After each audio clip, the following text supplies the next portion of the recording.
Governor Gavin Newsom has been going after church ties to the tune of 1.2 million big ones. And that, of course, was over how people worshiped during the pandemic. And what happened was they've still been trying to collect these fines.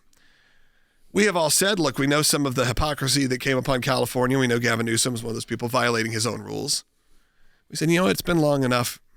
You're trying to collect $1 million, nothing to the state of California, but everything to this church. We know why you're trying to do this. Now, once again, Gavin Newsom, instead of taking their time in court, they decided they'd like to ask again for more time at the Supreme Court. The state of California just requested and was granted a second extension of time to respond to our Supreme Court petition. Newsom, again, trying to what feels like bankrupt this Calvary Chapel in San Jose. That's right. So if you remember, we talked about this. We've been talking about it for a couple months now, that we filed our cert petition at the Supreme Court December 12th of last year. So we're coming up on 2 months since we filed this. Normally there's a 30-day window for the other respondents to file a reply brief. So basically they would be filing their brief, which opposes the cert petition. The cert petition is where we are asking the court to review this case, to take up the case. And what we saw very quickly, just about 7 days, so 1 week after we filed on December 12th, the state of California requested an extension to file until February 17th, which they would be coming up on in just 11 days from now, having to file their opposition to our cert petition. And they requested this just like I said, a week after we filed. That's not abnormal. When something, especially if it's something that maybe a party wasn't expecting to come, or if there's a lot of other things going on, they could ask for more time once they get your brief to prepare their argument against you.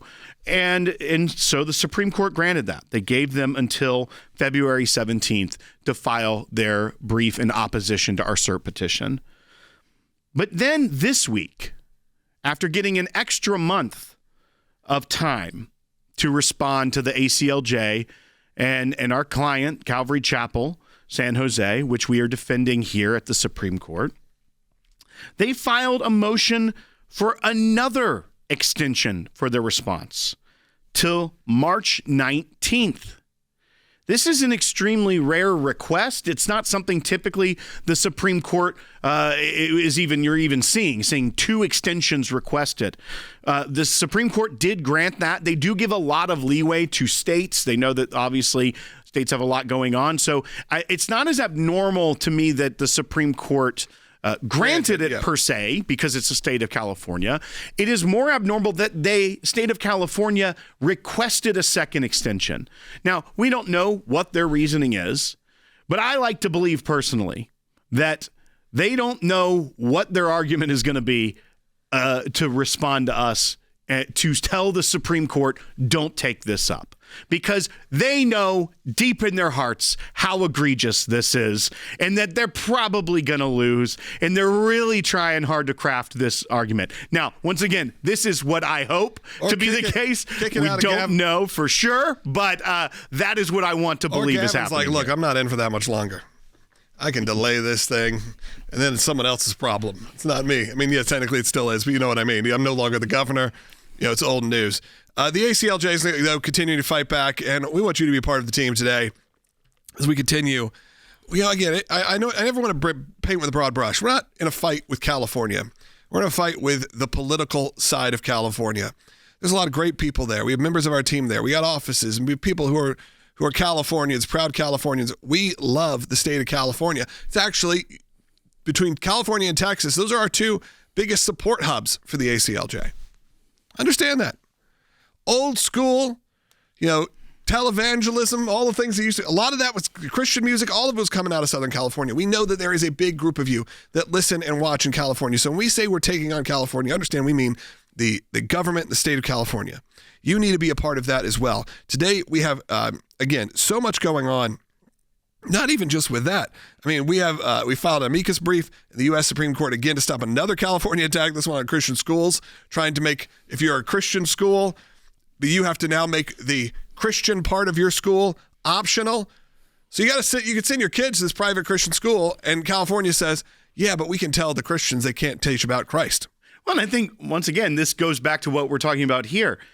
They want to make it so easy for people to water down faith in Christianity and their First Amendment right, which protects their freedom of religion. But when it goes back to like what the entire case of the that they're asking for this second extension for was that they were handing out exemptions, people able to opt out, if you will, of their COVID policies left and right. It was the churches that they were saying, nope, you're going to have to, it doesn't matter if you have an auditorium of 5,000 people or 50 people. It's this very narrowly tailored rule and all this things that were found to be unconstitutional and arbitrary later. They're still trying to collect that money.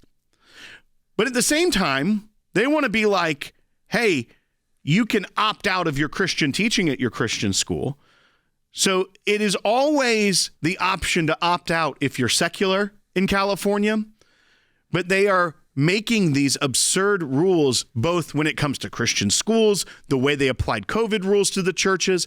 It's always much harder and much more strict when it comes to how they are treating people of faith, trying to exercise their First Amendment rights. Yeah, as we mobilize in court to defend Christians right now, I need you to join with us at the ACLJ, because as you remember, like this Calvary Chapel, we're not charging them.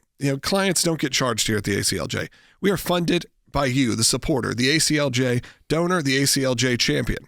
So we can go to court for these clients at absolutely no cost.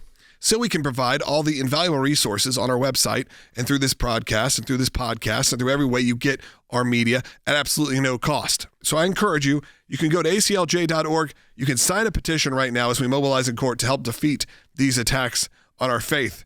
And look, they're real and they have impact around the country.